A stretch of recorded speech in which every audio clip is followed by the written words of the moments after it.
Première lettre à Timothée, chapitre 5. Ne parle pas durement à un homme âgé, mais donne-lui des conseils comme s'il était ton père. Conseille les jeunes gens comme des frères, les femmes âgées comme des mères.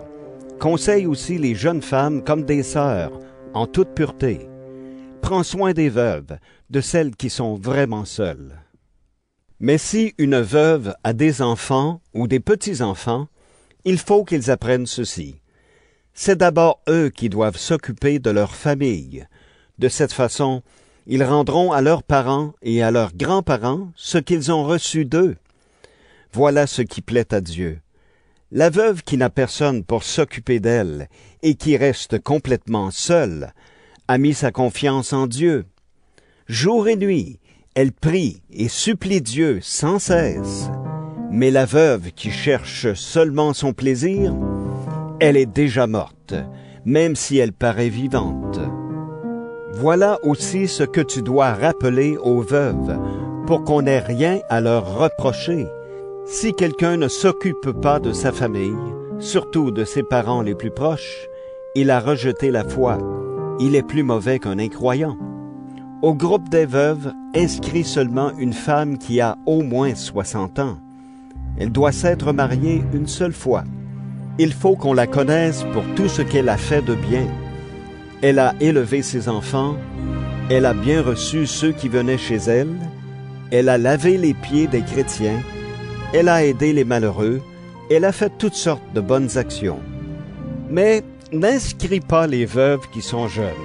En effet, quand leur désir les éloigne du Christ, elles veulent se remarier. Alors elles sont coupables, parce qu'elles ne sont pas fidèles à la promesse qu'elles ont faite au Christ. Comme elles n'ont rien à faire, elles prennent l'habitude d'aller de maison en maison. Non seulement elles ne font rien, mais encore elles bavardent. Elles s'occupent de ce qui ne les regarde pas. Elles disent n'importe quoi. Je veux donc que les jeunes veuves se remarient, qu'elles aient des enfants, qu'elles dirigent leur maison. Alors, elles ne donneront pas à nos ennemis l'occasion de dire du mal de nous. En effet, il y a déjà quelques veuves qui se sont perdues en suivant Satan. Quand une femme croyante a des veuves dans sa famille, elle doit les aider.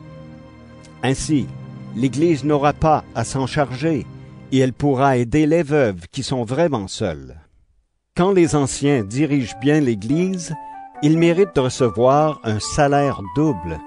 Ils le méritent surtout quand ils travaillent durement au service de la parole et pour enseigner. En effet, les livres saints le disent.